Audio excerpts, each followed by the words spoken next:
ulikuwa umefisha. Na siku ya leo hatungekupokea kama hiyo jambo haijatabulika na yeye amewekwa huru. Munaenda bali. Jina la Yesu litukuzwe. Kwa Yesu ni Bwana. Nilikuanga Mkatholiki kwa miaka karibu 23 nikiwa Mkatholiki na nikaokoka. Yesu ni Bwana. Amina. Jina la Baba lipewe sifa. Hebu nipungie hewani. I want to release some anointing in your life tonight. And I want the Lord God to release the power from on high. Aguse mtu tonight. Mungu akigusa mtu mmoja tu, atakuwa amegusa moyo wangu. Akibariki jamii hapa siku ya leo, atakuwa amebariki jamii yangu. Akiinua nafsi ya mtu siku ya leo, atakuwa ameinua nafsi yangu. Come on, if you believe, shout hallelujah. I think I know this couple. I think I know this couple. Bwana nimezeeka siku hizi baba, lakini Yesu ni Bwana. I know these people. Tulijuananga kitambo. Are you still a chief? Nikikosa makosa na kujo na nitetea. Which area are you, by the way? Uko upande Soweto? Savannah?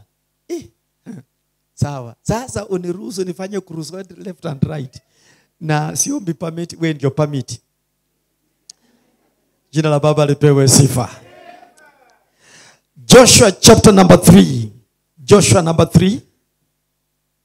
Please let us go to the Bible. Joshua number 3. I believe hata kama hauna Biblia hard copy, I allow you to go to your phone because I want you to understand. Nataka uelewe neno kabisa kirasmi ili Mungu wa majeshi apate kuwabariki na kuwatenda mema. Joshua chapter number 3, and if you are there, shout hallelujah.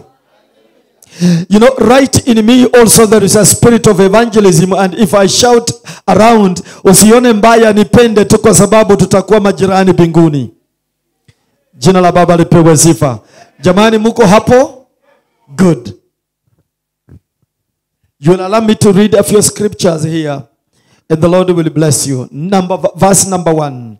And Joshua rose up early in the morning, and they moved from Shittim and came to Jordan. Underline Jordan. And he and all the children of Israel lodged there before they passed over. They lodged there before they passed over. Baba, katika jina la Yesu, mkombozi uliyeumba nchi na mbingu, tazama Bwana, ilikupendeza ya kwamba Bwana wapendwa hawa wazaliwe kwingine, mimi nizaliwe kwingine, lakini ukatulete pamoja Bwana kwa sababu ya huduma. Hivi mtakatifu, ninaguza bingu siku ya leo ya kwamba Bwana watu wako wanaponisikiza, Yesu mwana wa Mungu, baraka zitokako juu mbinguni zimiminike kwa jamii zote, zimiminike katika kanisa hili Bwana. Baba, tena ninakushukuru, wakati nilipokuwa hapa wakati wa mwisho Baba, ninaona hali ya anga, hali ya kiroho ewani imeshika mfalme. Hivi ninasema ni asante, nami unisaidie Bwana ninaponena neno lako mtakatifu wa amani. I want to release the power of the Holy Spirit tonight. I want to pray for somebody, oh God, that the anointing that raised Jesus from the grave may begin to raise somebody tonight, may begin to touch somebody tonight. Baba, ninasema ni asante. Tukuka mwana wa Mungu, tukuka mfalme mwema. My God, don't pass anybody. My Father, touch all of us. Touch every member of this church. Touch the leadership, oh God. Bring grace. Bring anointing. Father, I thank you for this church in the leadership. I pray for the grace therefore In Jesus' name I pray. Somebody to shout hallelujah. Could be I will allow you to write some points, and if not, then we shall continue. Jina la Bwana lipewe sifa. Maandiko yanasema ya kwamba Mungu aliita watu wake jinsi wewe uliitwa. Kila mmoja aliitwa. Na Mungu akasema ya kwamba anawapangia. Anapokuita anakupangia. Aha, haujapata. Anapokuita anakupangia. Ulisikia hiyo? Akikuita anakupangia together with the budget of your life. Haujapata.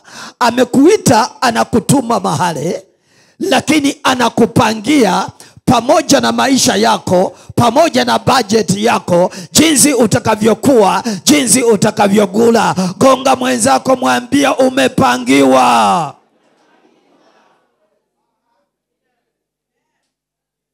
I want this message to reach somewhere. Ninajisikia nataka kupasuka, lakini let me wait. Wacha tu niende pole pole. Msinichukie, nipende. Mimi ni jirani wa Apostle, na jirani wenyu nipende tu, lakini Yesu ni Bwana. Hebu nipungie mkono, sema amen. Yeyote atakalala hapa ana maroho, na ametumwa kuleta pepo la kulala, na hatutaliruhusu. Hallelujah. Sasa sikia, Baba aliona kwenye Waisraeli wanaenda, na akasema ya kwamba ninawatuma katika nchi ambayo imejawa asali na maziwa. Huko ndiko ninawatuma. Aliwaita na akawapangia. Hamuoni hii revelation? Aliwaita na akawapangia. Wewe umeitwa na umepangiwa.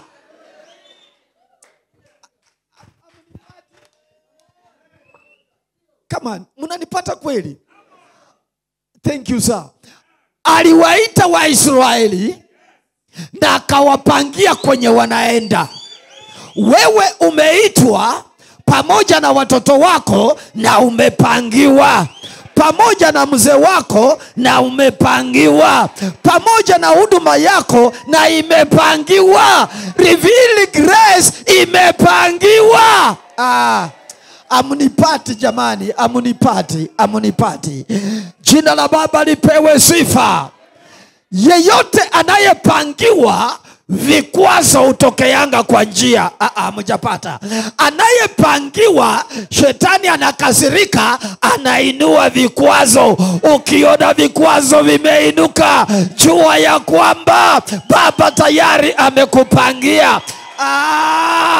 Kama hauoni vikwazo, haujapangiwa.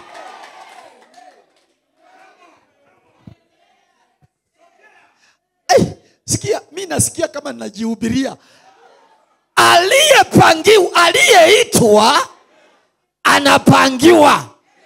Na unapopangiwa, vikwazo vinainuka. Na ukiona vikwazo, jua ulipangiwa.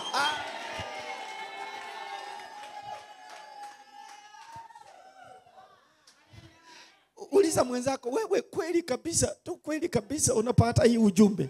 Maana mimi nimeambiwa na Apostle nisiende haraka. Nataka nikuhubirie, ukitoka hapa umeokoka vizuri. Hallelujah. Sasa wacha nirudi tena. Nilisema nini? Ya kwamba Baba anakuita. Akishakuita anakupangia. Na akishakupangia, vikwazo vinainuka.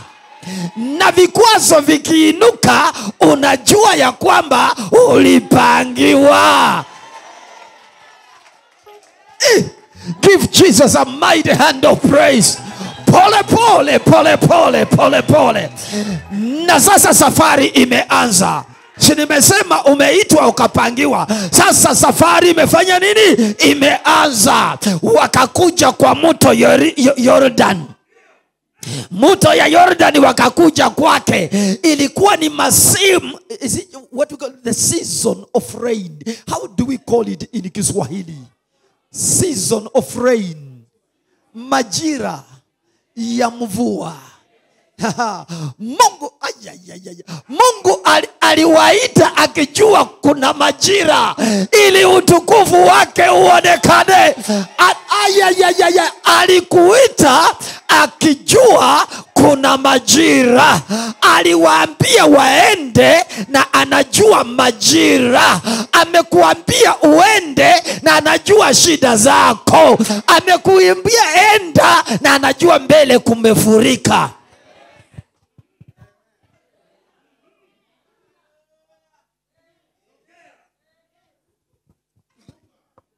Unambulirange wewe, unanisikia? Yani munafanya mpaka naongea Kiluya kwa sababu I feel you are not understanding me. I feel you are not getting my message. He called them when there was a season of flooding. Now, he had a point in the flood. Amuelewi, he had a point in the flood. Baba ana sababu ya mateso tunayoyapitia. Baba ana sababu hata unapokonjeka ndani ya magonjwa, ana sababu. Sikiza, unapokonjeka ndani yake.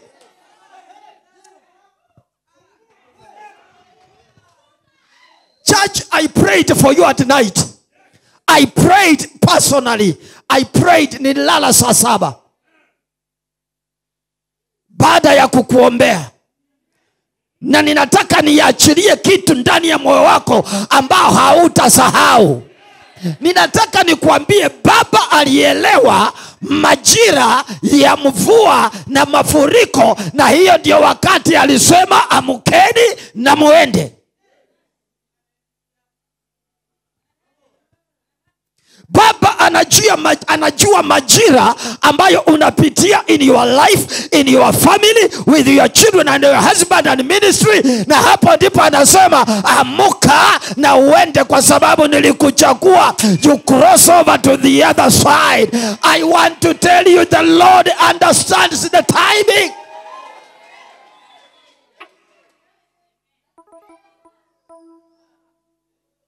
Alielewa. He had the power. Baba alikuwa na uwezo, imagine, alikuwa na uwezo wa kukuokoa wewe na kukuchukua na kukupeleka mbinguni mzima mzima. Lakini hajakupeleka mbinguni mzima mzima. Amekuokoa na amekuacha hapa ili utukufu kuwe unatembea. Ukitembea utukufu unatembea. Nyinyi hamuelewi. Hamuelewi. You don't understand me.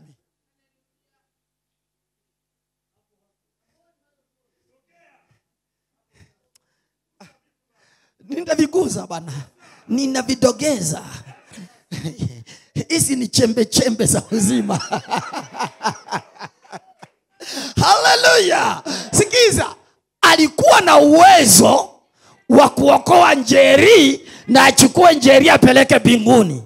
Lakini hakupeleka Njeri mbinguni, aliacha Njeri hapa chini. Huyo Njeri amevaa neema ya Mungu, amevaa utukufu wa Bwana, anatembea Soweto, anatembea Ruai, anatembea kila mahali. Utukufu wa Bwana ukitembea ndani ya Njeri. God has saved you with a divine purpose. Shout hallelujah.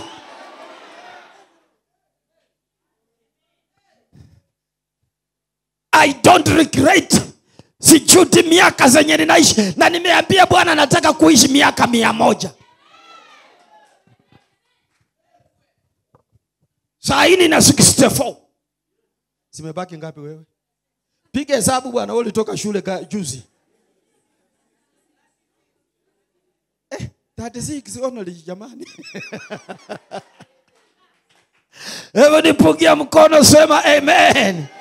Lakini ukisoma katika kitabu cha Kutoka, anasema ametupatia miaka 120. Hiyo 100 peke yake nimekataa. Nina change small post. I want 120. I want 120 to live 120 to see my great grandchildren, my spiritual children, my biological grandchildren. 120 is enough, Jesus. Continue to give me years. 120, we can reason from there. Miaka 120 tunaweza ongea.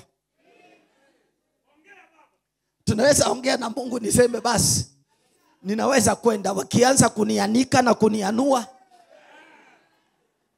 Na unajua mimi nilifanya makosa nikiwa kijana. Niliambiwa na baba niende nilinde grandfather. Lakini instead ya kulinda grandfather nilikuwa naenda kucheza mpira kwa mtoni na yeye ananyeshewa. Na unajua hiyo roho ya kunyeshewa, nikipitisha 120 paka nitailipa, nitanyeshewa. Grandchildren watakuwa wananiacha, wanatumwa, lakini wananiacha ninyeshewe. So ikifika 120 I can go before they leave me to be rained on.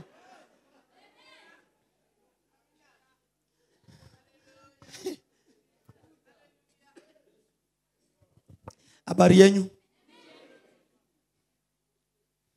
Mko sawa?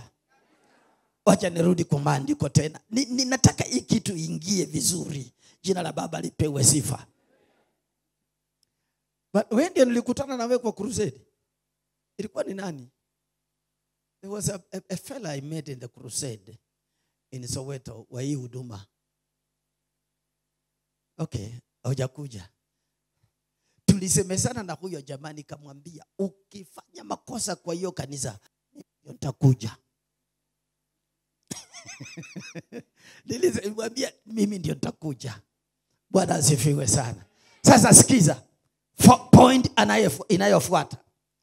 I wish somebody wrote that, but let me read the following. And it came to pass after 3 days that the officers went through the host, and they commanded the people, saying, when you see the ark, I said, ile karika yenye ilikuwa the overflooding, Mungu alikuwa na sababu ndani ya overflooding. In anything you go through as a believer, chochote unachokipitia, unampenda Mungu, unashiriki kwa maneno ya Bwana, uko perfectly in the things of God, na mambo inaenuka katika maisha yako, don't you worry. That is an indicator that he is about to come your way. Punga mkono, sema amen. So angalia, baba aliamua wakienda ile ngambo ile ingine, mto uwe umejaa, hakuna mtu anaweza pita. Na maadui wa Waisraeli ngambo ile ingine walikuwa wanasema hawawezi kutufikia kwa sababu mto umejaa. Watu wanaona shida zako, wanafikiria hautasonga mbele kwa sababu una shida, ili hali baba anaunda. Gonga mwenzako, mwambia Bwana ana formula. Yani wale wanasema hawatafika, si wanakuwa wanakuja huku ngambo ya kwamba wakuje wakule hii asali yetu na wakule hii wakunywe maziwa yetu, lakini tunashukuru Mungu moto umejaa. Hata kama utaki kucheka, hata mimi nicheke, maana najua the revelation. Yani umewahi kuona mtu akikuona katika hali anafikiria utabaki katika hiyo hali mpaka kufa kwako? Haelewi Bwana ana mipango, maana aliniita akiwa na mpango na akanielekeza akiwa na mpango. Gonga mwenzako, mwambia jirani, be active in the service. Wengine wananiangalia tu bure mpaka naogopa kuhubiri. Hebu nipungie mkono, sema amen. Wapendwa, injili nilianza kuhubiri 1978. That is the time I gave my life to Jesus. In 1978, I am still preaching. And I have no regret for having been called to preach. Hallelujah. Sasa hapa, baba anataka kujionyesha kwa Kariga. Is it Kariga ama ni aje Mwasia? Mafuriko. Sasa wewe unisaidiange Kiswahili leo, sikutembea na interpreter. Unisaidiange. Mafuriko. Baba anataka kujionyesha ndani ya mafuriko. Baba anataka kujionyesha ndani ya magonjwa unayopitia. Aha. Baba anataka kujionyesha ndani ya vikwazo unazozipitia kazini. He understands what you are going through. He knows what you want. He knows he wants. He has allowed it. He allows it to happen. He allows people to backbite you. He allows people to talk about you. But he has a formula. Out of that, he's coming to shake you up.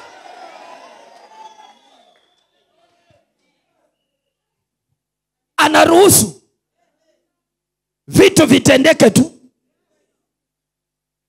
Si wakati Yesu alikuwa anasema hii hekalu nitaliangusha na nitalijenga kwa siku 3. Mafarisayo walikuwa na mengine, lakini hawakujua ya kwamba siku ya kwanza atakuwa kaburini, ya pili kaburini, ya 3 mfalme wa wafalme atatokelezea. Everything that happens in my life, the Lord knows. The Lord knows. Even when I'm down spiritually, Mungu anajua. Mungu anajua. Jana usiku nilipokuwa naomba, ikifika saa 6 ya usiku, nikasikia nimesushika, nikakaa kwa kiti. Wakati mwingine ukaa tu, nikaambia bibi yangu, wakati kama kumekataa upako haipandi, kaa tu mbele ya Mungu, kaa tu.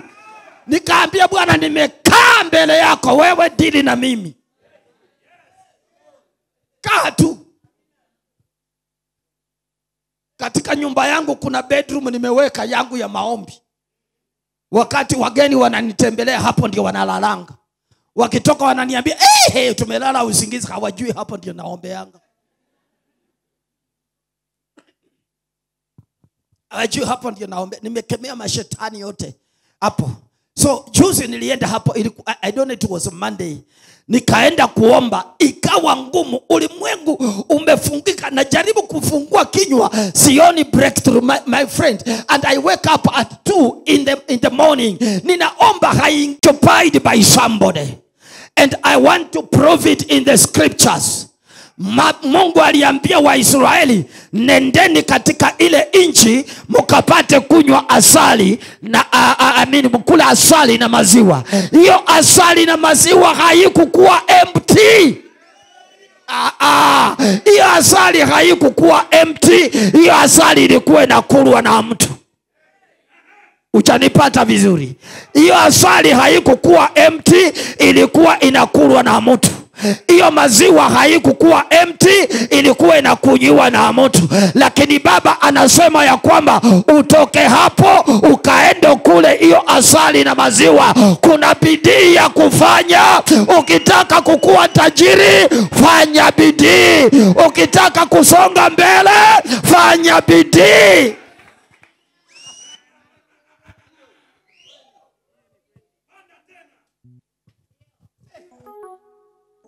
Jamani, kama unapenda Yesu sema amen. Come on, shout hallelujah. Wacha nilete hiyo point life. Sikia. Ninasema ya kwamba katika nchi ya Canaan kulikuwa na vitu ambazo wana wa Israeli walikuwa wanavitaka. Maziwa na asali. Na hiyo maziwa na asali haikukuwa free. In other words, anything you need is not free. If I want to be rich, somebody is holding my riches. If I want a piece of land, somebody is holding it somewhere. And therefore I have to stand up and fight in order to reach where I'm supposed to be. I want to tell you tonight, chochote ambacho nahitaji, even the anointing you need in life, there is somebody with it, and that somebody has to release it in your life in the name of Jesus. I want to prophesy upon you the portion of anointing I have. I want to release in your life in the name of Jesus. Receive it in Jesus' name.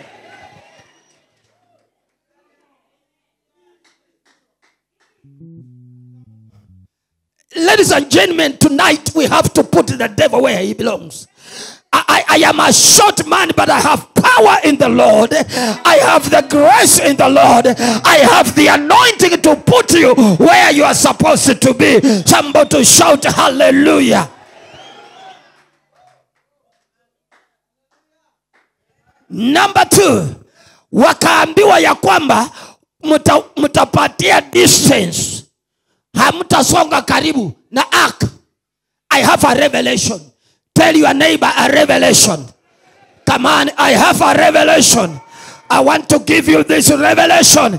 My preachings are full of revelations. Are full of revelations because the devil doesn't understand revelation. Jina la Bwana lipewe sifa. Wakaambiwa peana distance kidogo. Yaani you watch where the ark is going. When the ark is moving, you also move. When the ark moves, you also move. When the ark moves, you also move. When they go across, you also go across.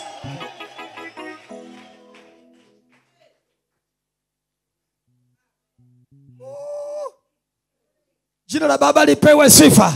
Ndio wakaambiwa msikue karibu. Baba alikuwa anataka wa watch. There is somebody you must watch.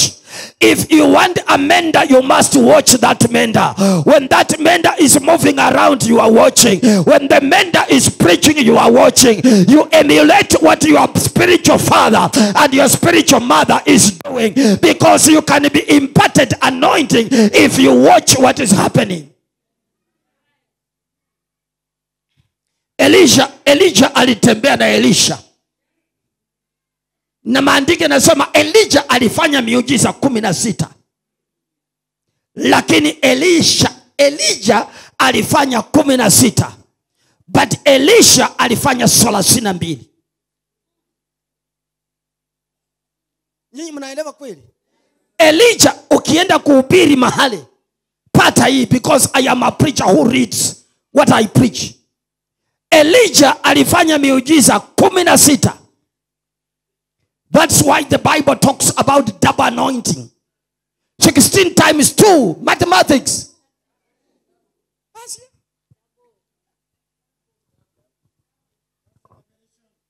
Baba, waambie hawaelewi. Sikizwa, 16 times 2, 32. Double anointing. When you watch your mender, the anointing your mender has, and you are watching your mender without an eye of criticism. Without an eye of criticism. Every person has got weakness in life. Don't bang on my weakness. Bang on my strong part of my life. Unapoangalia without an eye of criticism, hata huyu menda wako atakapotolewa akiitwa nyumbani, kile alifanya you will do it double. Na mnajua Mungu hatuambiangi kwenye tunaenda kwanza. Mimi kama Mungu angeniambia shida zenye ninapitia saa hii, singekuwa mhubiri.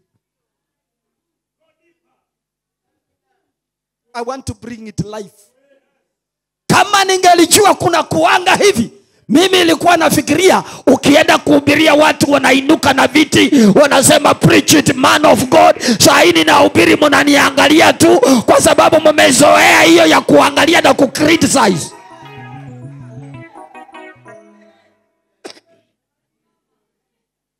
So kama ningelijua eti nikiwahubiria mnaniangalia hivi, singekubali.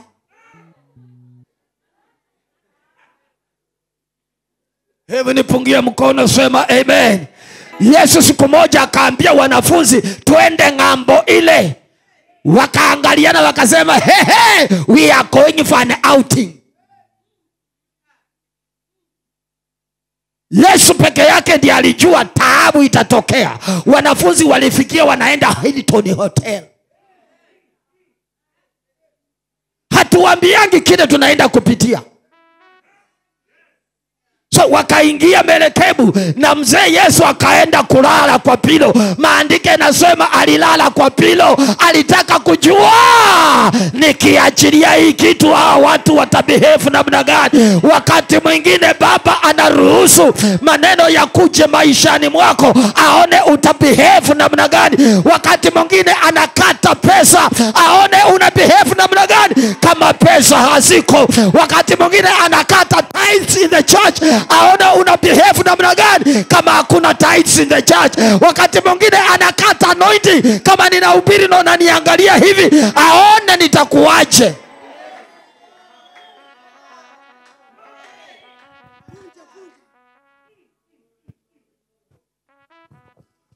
Anakata tu apate kuona una behave namna gani. Akiona umeshikilia amekata lakini unasema Yesu ni Bwana. Amekata na unasema Yesu ni Bwana. Kumbuka ya kwamba Petro, Paulo na Sila wakiwa katika gerezani wamepigwa viboko, wanasema Yesu ni Bwana. Wamedharauliwa, wanasema Yesu ni Bwana. Yesu akiwa mbinguni akasema hawa watu wamepigwa na wanasema mimi ni Bwana. Wamedharauliwa na wanasema mimi ni Bwana. Malaika Gabrieli uko wapi? Enda tingiza gereza. Enda tingiza gereza.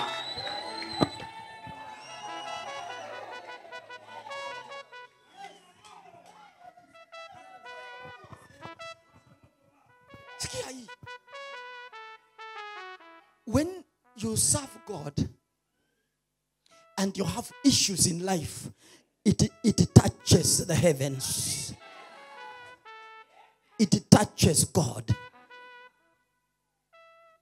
Si walikuwa wamepigwa, wamefungwa na minyororo katika gereza na wanasema Yesu ni Bwana. Hiyo gereza haikulalwa maana wapakwa mafuta. I speak upon your issues. I speak it now and let it happen for the glory of God in this house. Mark the date of today. Mark the date of today. I am releasing the anointing that money cannot release. I am releasing anointing that your husband cannot release. I am releasing anointing your wife cannot release. Right now in the name of Jesus, I speak upon that door now in the name of Jesus of Nazareth.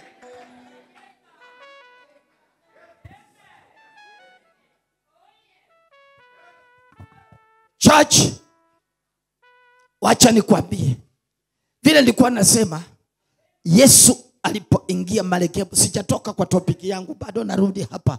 Na jamani, time kama simeisha unainua tu kidole hivi apostle na mimi ninasimama. Mimi ni mtiifu, unanijua. Unafanya tu kidole hivi, najua time simeisha. Hata siombi, ninafunga Biblia na kaa chini. Kwani kuhubiri kuna malizika leo? Kuhubiri hakuishi leo. Time kama imeisha na kaa chini. Wewe hubiri pako quote all scriptures.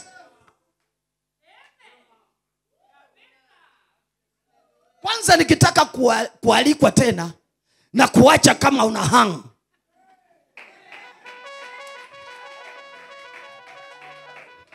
Ili muambie apostle sumuita amalizie ile point ya mwisho. I make sure I leave a point hanging so that I come back. Wahubiri nyinyi mnamalizanga points zote ndio mwalikwi tena. Si mimi nilikuwa hapa. Si nimerudi. Si nilikuwa Mayatayos. Si nilihubiri. Na sasa ninahubiri hapa. I make sure when you are excited I finish there.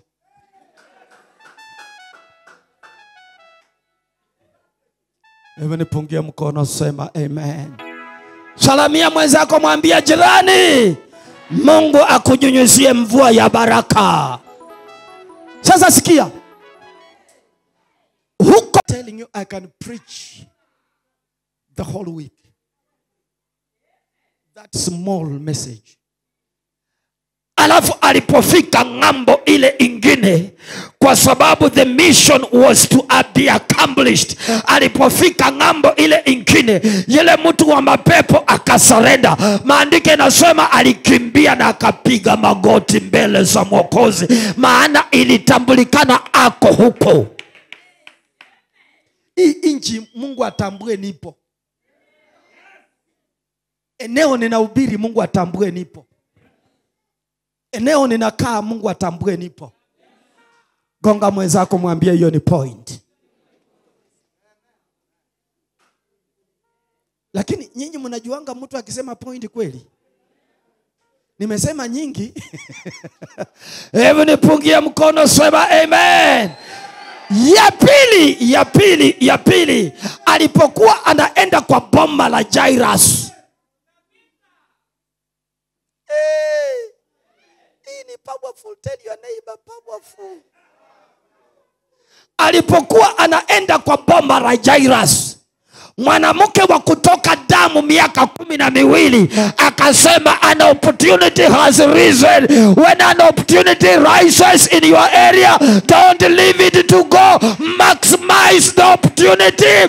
Maximize the opportunity. You are not understanding what I'm saying.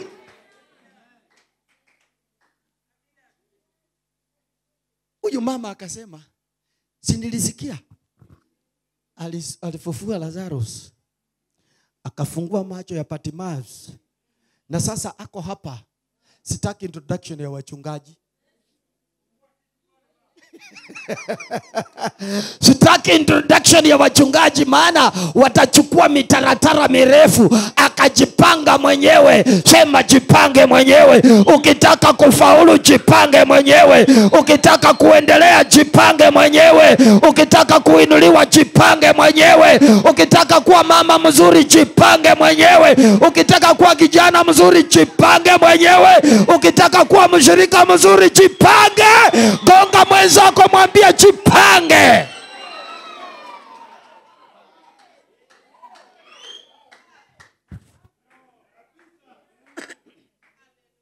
Hebu nipungie mkono, sema amen. Unajua ninahubiri nikiangalia bibi yangu. Tukienda nyumbani ataniambia, na hiyo ujumbe gani ulikuwa unahubiri? So I'm very careful to make concrete points and new revelation. Ndio tukiingia kwa gari tukienda anasema, mzee, the revelations you gave were very special. Mama akikwambia nyumbani hukuhubiri vizuri, anointing inaishanga. Hata ukialikwa kwingine unasema wacha yeye abaki adili na mikutano sawa mama kanisani, niende peke yangu. Sikia, nina point nataka nikupatie. Hii point ukihubiri kwa House Fellowship kila mtu atakusalamia. Ninafungua baba anakuja. Inafungua bure bwana. Hallelujah. Inafungua kwa sababu mlima umetereza. Nafungua hii. Huyu dada alipopata opportunity within her reach. Within her circumference. I used to teach English, not mathematics. What is circumference? You? Distance around the circle. If you want to get the area of the circle, give me the formula. Ujui.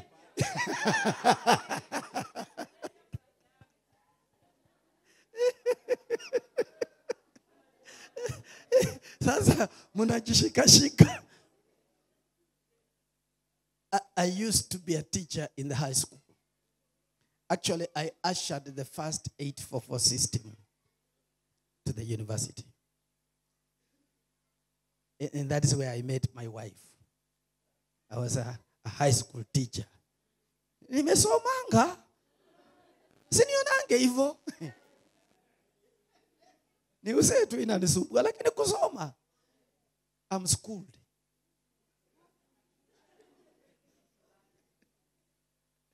Amen. So tulisema ni circumference. Tulisema nini? So naona huyu anacheka tu. We, tulisema nini? hii sako. Kumbe hata wewe hujui hesabu na ulitembea na mimi.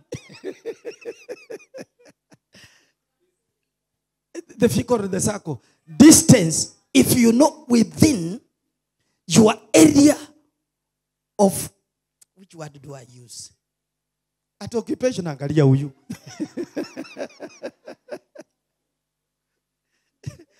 Ukijua ya kwamba ako kwa maeneo yenye unaweza kuact, you don't act quickly, you time. You don't act quickly, you tell your brains, now my brains, this opportunity should not pass me.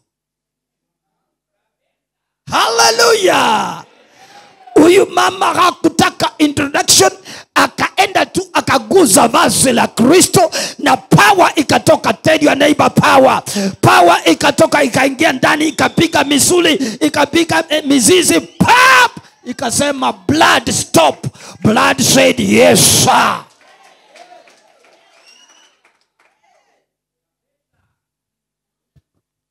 I believe where we go we cannot know, but God knows where we are going.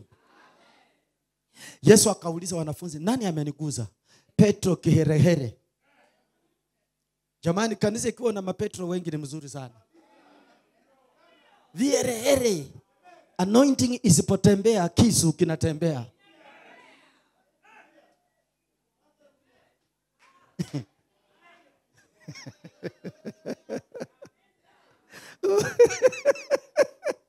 Hallelujah. Maana walipokuja kushika Yesu, Petro akasema hapa ni kujitetea.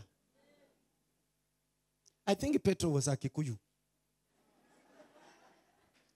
Because even he asked Jesus, nimewaacha yote, nimekufuata wewe, nitapata nini? Those are calculations of a clever Kikuyu. You can't just follow somebody for nothing.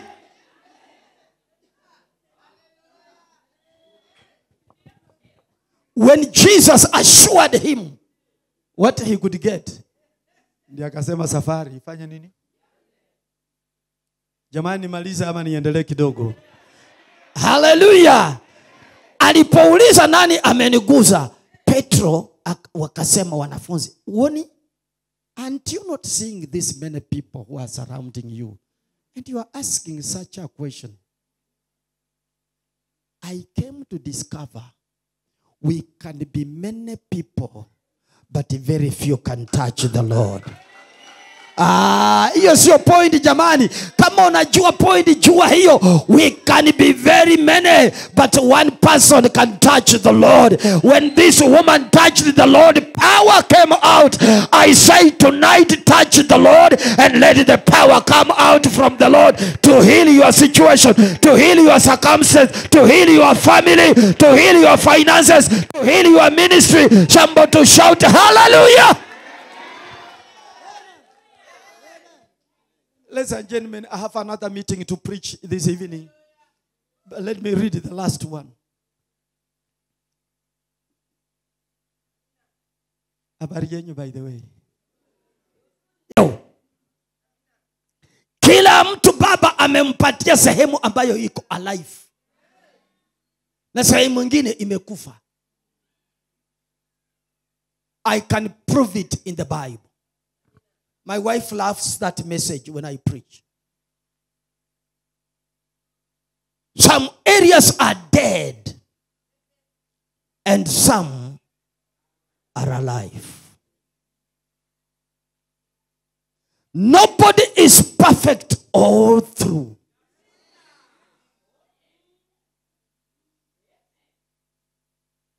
Even if you preach like an angel, you sing like an angel, you are not perfect all through. There are areas you cannot reach and somebody else can reach.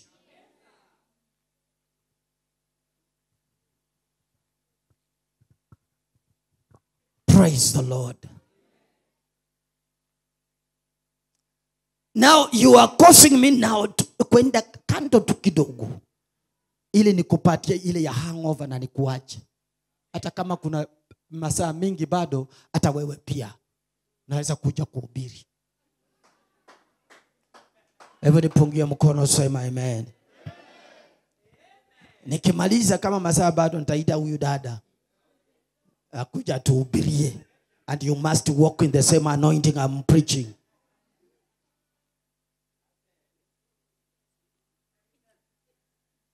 Now watch this. Jesus went on the highway of Jericho.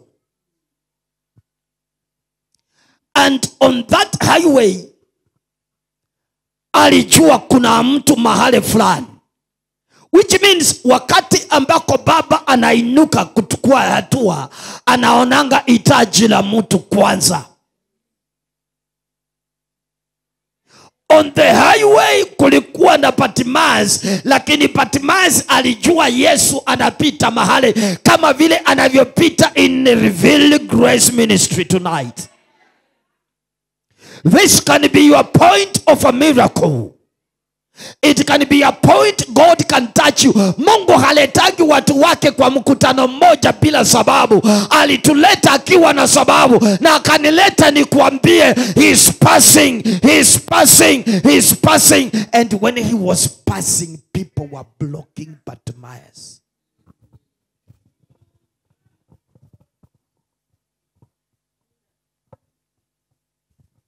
Jamani, tuko Kenya.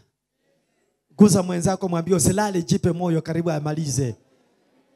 Karibu amalize. Ninajua unasema na huyu mhubiri amalizangi.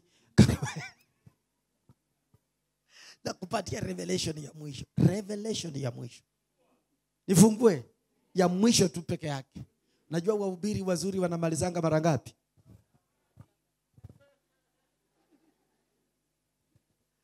Lakini mimi hii ni ya mwisho. Because I have another sermon to make today. After here. Praise the name of the Lord. Bartimaeus alipojua the range between him and Jesus, he could not hold his peace. Hata kuna mtu ameona hiyo. Alipoona ya kwamba hatua yenye ako na kwenye Yesu yuko, hangezuia kupiga kelele. Alipopiga kelele alijua hii sauti hakuna mtu ataifunikia chini. Leo hii unapopiga kelele, sauti yako itaingia kwa masikio ya Yesu na atakujibu kulingana na mapenzi yake. I want to say, shout to the Lord and the Lord will hear you. Sikia hii.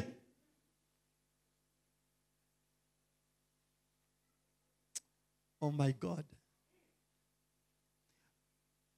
Was it on Friday I was preaching in the crusade? The crusade was small. I'm a man who preaches in big crusade, but that one was technically small. Then I called an altar call. A lady came. Akanyosha mkono hivi. Karen ulikuwa? Alinyosha mkono hivi na akaanza kulia. Mungu akiguza maisha ya mtu, machozi kai kwenye na kaanga itatoka. Na leo hii naomba Mungu aguze mtu, machozi itoke ya utukufu wake Bwana. Pigia yawe makofi mazuri. So Bartimaeus akajua, if I will shout, I will use the mouth that is alive. It is the eyes that are dead, but my mouth is alive. Use what you have to cause what is dead to come up back to life.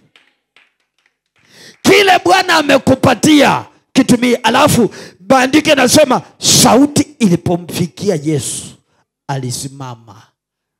I want to believe God. Tusome hiyo kitu tena. Enda hapo haraka. Akasema this is powerful. Number 3. And they commanded the people, saying, when you see the ark of the covenant of the Lord your God, and the priest that the Levites bearing it, when they shall remove from your place and go after it.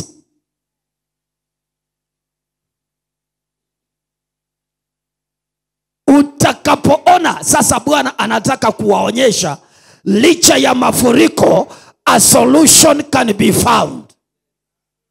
Licha of your problem, a solution can be found.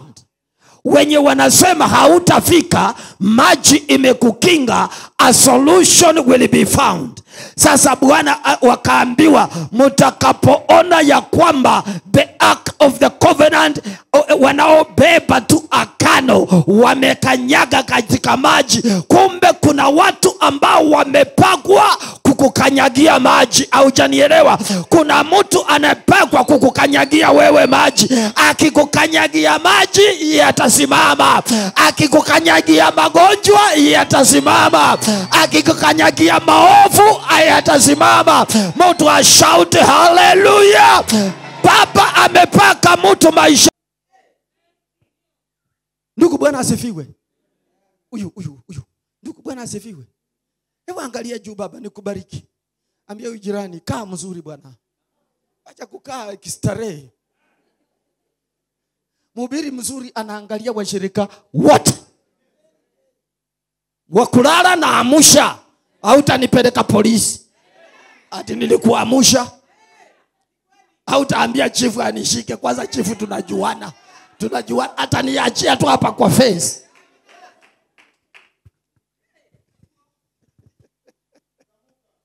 Hallelujah. So, right now, listen to this. In your bure, you can take it to the bank.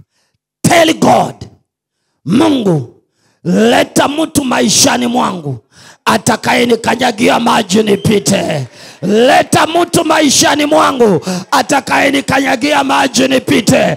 Kwa hii huduma Mary na James wamewakanyagia maji.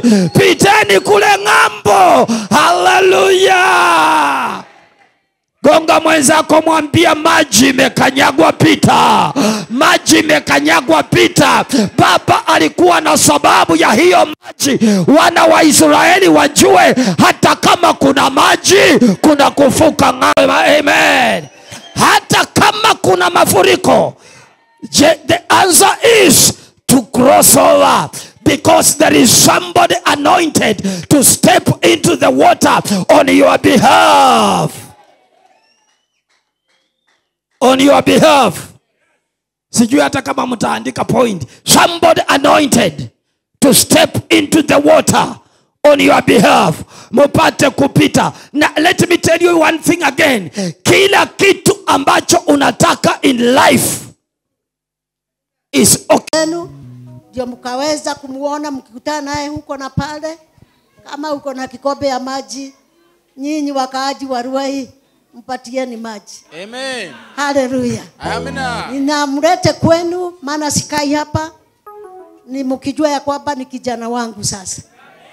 Huyu ni kijana wangu. Kwa sababu ule kijana huyu ameondoka. Hallelujah. Na sasa tutapatia huyu kijana ruhusa. Bwana apewe sifa. Wa kurudi Matayos na pia kuwa akitembea akija kuangalia kanisa hizi zingine. Sasa ametoa miguu yake hapa kwa hii kanisa. He is the overseer. Bwana apewe sifa. So thank you so very much. Ni neema kubwa. Ni neema kubwa. Hata mimi kuwa hai kuona mambo kama haya. Wachungaji wengi wamelala. Hallelujah. Wamelala mwaka huu hata mwaka uliopita. Blessed be God. Na kwa hivyo nikisimama hapa ni kwa unyenyekevu mwingi na mume wangu, kwa sababu ametuonyesha upendo mkubwa. Na hakika ameonyesha napenda watu wa Ruai. Na hii huduma ya Revealed Grace Church, Mungu amethibitisha niye alianzisha. Na ndiye atakuja kuinyakua wakati utafika. Kwa hivyo ninataka mniangalie. This is, mkiwaona hivi ni miracle. This is a miracle. Hallelujah. Let me tell you the truth. Niseme nisiseme. Unaona sana. Na kwa hivyo nataka nimpatie hii na tukushike mkono. Ufasia kuja hapa sababu hata wewe utaweka mkono. Alianza hapa. Seriously. Sisi ni watu tuko na upako wa ajabu. Unamuona hapa huyu. Alikuwa anafanya hapa kazi huku, kulikuwa factory ya Wahidi. Ate amesema nini? Kulikuwa factory ya Wahidi. Sijui kazi gani ya kupanda maharagwe, mishiri. Na yeye alikuwa oversees that work. Kwa hivyo as the moment nataka kutangaza mbele zenu kwamba Pastor Gabriel au Reverend Gabriel is the overseer. Ndio macho yangu katika kanisa letu la Soweto. And yeye na mke wake they are doing good. Wanafanya vizuri. Wameendelea kufanya vizuri. Glory be to God. Na wako nyuma ya Pastor Rusi. Glory be to Jesus. Si kumuondoa, si kumchapa, lakini wanataka mpeleke pole pole mpaka atapita hiyo daraja ya overseer.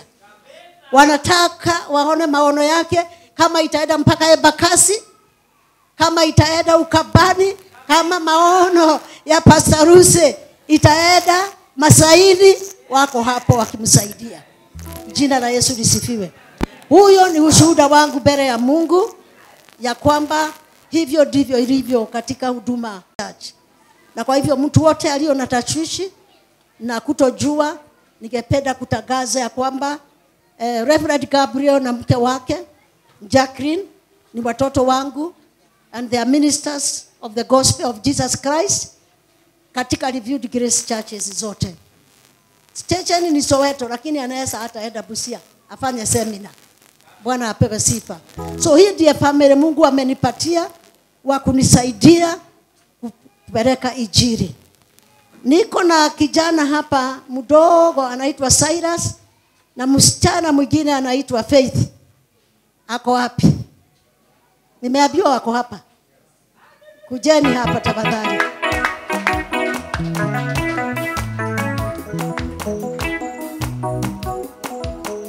Yes.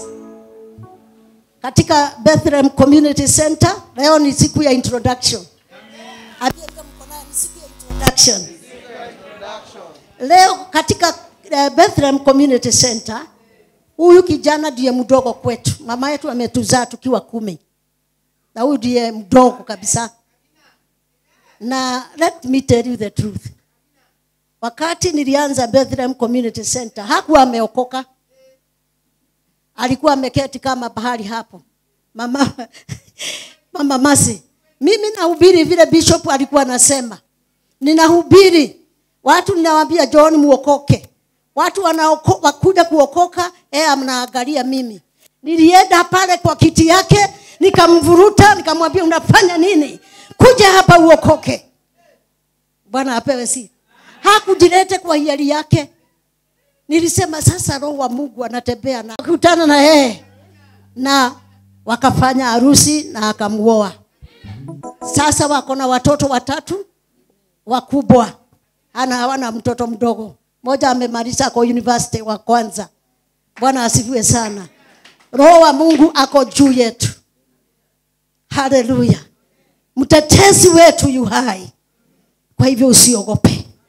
Anaye kukutetea usiku na mchana, yeye yuko hai. Na kuhakikishia hivyo. Na kwa hivyo ndio sasa nami nimeondoka Bethlehem Community Center. Catherine nimetoka, niko hapa nyuma. Ukinitafuta huku usinipati. Haleluya. Nimemwambia Eda. Sasa ananipigia simu ananiambia nimevuka daraja. Sasa tufanye nini? Ninambariki katika jina la Yesu. I speak a blessing upon your lives. In the name of Jesus Christ. naongea baraka, unstoppable blessing, the blessing of our God and our Lord Jesus Christ. Ninatangaza mumebarikiwa na mumeinuliwa na mumeondolewa maradhi na magonjwa. Kifo haitaingia katika milango yenu, na mwaka huu ni mwaka wenu wa kusherehekea. Wema na fadhili za Mungu itaenenda pamoja nani. Mutamali. Amen. Naweza kuketi. Thank you Jesus. Thank you Jesus. Sijasahau. Sijamsahau. Hallelujah. Najua ninampenda sana. Moses, ninakupenda. Hata siwezi kutafsiri. Si hata wewe unajua. Si hata wewe unajua. Iti unajua. Yes, you are my daughter. Glory be to God. Shide aravu mkurudi. Kasi ikiwa imeshoka, karibuni nyumbani. Utanipata pale. Mko na kitanda hapo? Sahani yenu iko? Hata kikombe iko. Haleluya. Hata kijiko. Sitamwekelea chakula kwa mkono. Kuna sahani. Na kuna kijiko. Kwa hivyo, anytime you want to come, you are free to come to our house. In the name of Jesus. And what I talk is what my husband agrees. Tunakubaliana na mume wangu. Kwa kila mmoja wenu ataruhusi. You are most welcome. Even to come and be with us. Hata kulala kwetu. Hallelujah. Hata ukitaka kuchinja kuku. Kuku niko na nyingi na bata. Mnaweza kukaribia. Jina la Yesu libarikiwe. Nao nataka kutamka baraka za Mungu mbele zenu na mbele ya washahidi hawa. Baraka ambapo haitapingwa. Mungu mwenye vita. Mungu mwenye vita. Atapigana na kila matusi na kila madharau. Haitamdhuru. Sababu mko na nguvu na uweza. Muwe hodari katika Bwana na katika kazi zake. Baba, ninaashiria. Sikujua siku itafika wakati uliniita kwamba nitakuwa na watoto wale nitawakabidhi kazi yako, walio na nguvu kunishida waeneze habari yako. Na siku ya leo mimi ni shahidi, macho yangu inaona nikiachilia kazi ya uchungaji hapa kanisa la Ruai na maeneo yote iko karibu na Ruai. Nimeashiria hiyo upako wa Bwana wakulete watu kwa Yesu, wakukomboa wale wamefungwa katika jina la Yesu, wakuondoa wale wamedharauliwa, wale ambao wako chini wantarabo shanda. Mmepokea uwezo. Pokeeni uwezo wa kufungua wale wamefungwa. Msiogope. Mungu ako pamoja nani. Aliyeanza na mimi, ambaye amenifikisha sasa miaka 70, nimemuona Bwana. Mtaenda zaidi ya mimi. Lakini saa ya Mungu ikifika ya kuja kuchukua kanisa lake, nyinyi mtakuwa miongoni mwao. Mtakuwa miongoni ya wale watakuja kunyakuliwa wakati kanisa inakuja kunyakuliwa. Hamtabaki. Hamtabaki. Hamtabaki. Maana mtakuwa na moto wa Bwana. The fire of the Holy Ghost itakuwa ndani yenu. And you shall be alert when rapture will take place. Ikifanyika tukiwa ndani ya hii mwili, nyinyi mtakuwa pamoja na wale watakusanywa dunia mzima. Natangaza kwenu siku ya leo, katika sauti yake Roho Mtakatifu, hakuna silaha imeundwa kinyume ya maisha yenu. Nasema hakuna silaha. Hakuna silaha imeundwa kinyume yenu itafaulu. Haitafaulu kwa watoto wenu. Haitafaulu kwa vizazi yenu. Na ushuhuda wenu utajulikana kila pahali. Kwa sababu takuwa kama mama Msamaria. Mungu atamtembelea usiku na mchana kama vile amenitembelea. Utasikia sauti yake kabisa katika jina la Yesu. Ndio nimeshika mikono yenu tukiwa na James, tukiashiria the revelation of Christ who is alive. You shall do exploits for God. Mtafanya makuu kwake Baba katika jina la Yesu. Itakuwa hivyo. Amen. Thank you, Lord. Tupigie Yesu makofi. Yes. God bless you. God bless you.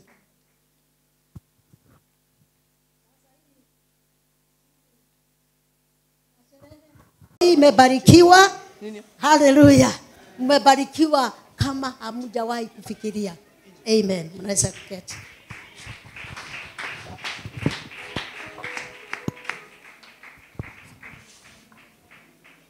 Out of season. Katika hiyo sheo Mungu amekupatia ya mchungaji. Bwana apewe sifa. Na kwa hivyo ninataka kuchika wewe mkono na kuashiria baraka za Mungu katika maisha yako. Upate kunawiri kutoka siku ya leo. Utanawiri ni kwa sababu nimenawiri. Utanawiri katika kila njia. Utanawiri katika hali ya kiroho na hata pesa utashishika mingi. Na utakuwa baraka kwa watu wengi wa kanisa la Soweto. Hii jambo ninaifanya nikiwa mbele yake Mungu na Roho Mtakatifu ambaye amekuwa kunisaidia miaka yote akishuhudia ibada hili. Kwamba hakuna budi na hakuna kizuizi kinaweza nizuia niashirie baraka za Mungu kwa maisha yako siku ya leo. Ukashunga kanisa la Bwana, ukalinda kanisa la Bwana, ukawaelekeza kuanzia siku ya leo mpaka Kristo atakuja kuchukua kanisa lake. Kwa hivyo nimekushika mkono huu tukiwa na mume wangu Prince James. Just come and hold her, hold the husband. Tumemshika mikono nyinyi wawili mpaka Kristo atakuja kuchukua kanisa lake. Bandere hosteka sarinda rahosha daboria mutantaya bausaida mutatendea Bwana kasi. Mtapata faraja ya kumfanyia Mungu kazi katika jina la Baba na la Mwana na Roho Mtakatifu. Washa iwe hivyo. Tuseme amen.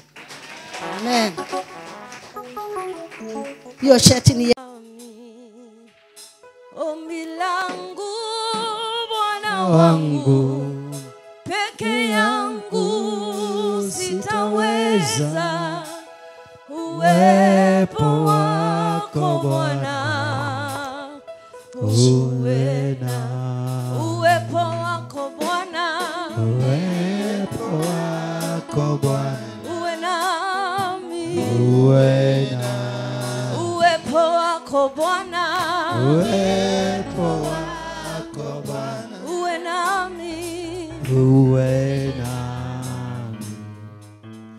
ombi langu Bwana wangu, peke yangu sitaweza.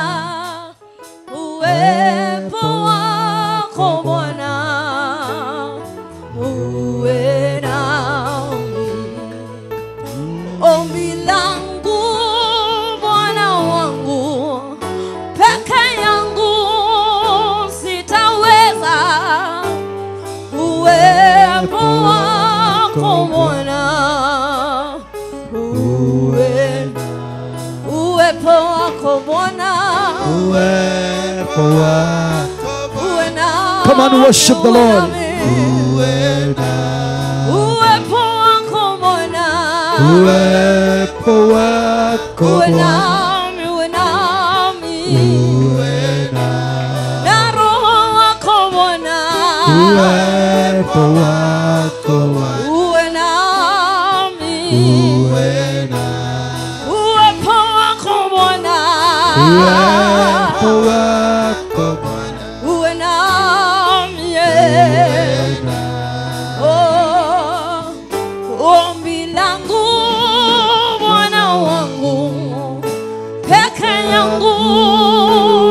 sitaweza. Uwepo wako Bwana, uwe nami. Ombi langu Bwana wangu, peke yangu sitaweza. Uwepo wako Bwana, uwepo wako Bwana, uwepo wako Bwana, uwe nami. Uwepo wako Bwana, uwepo wako uwe Bwana, nami. Uwepo wako Bwana, uwepo wako uwe Bwana, nami.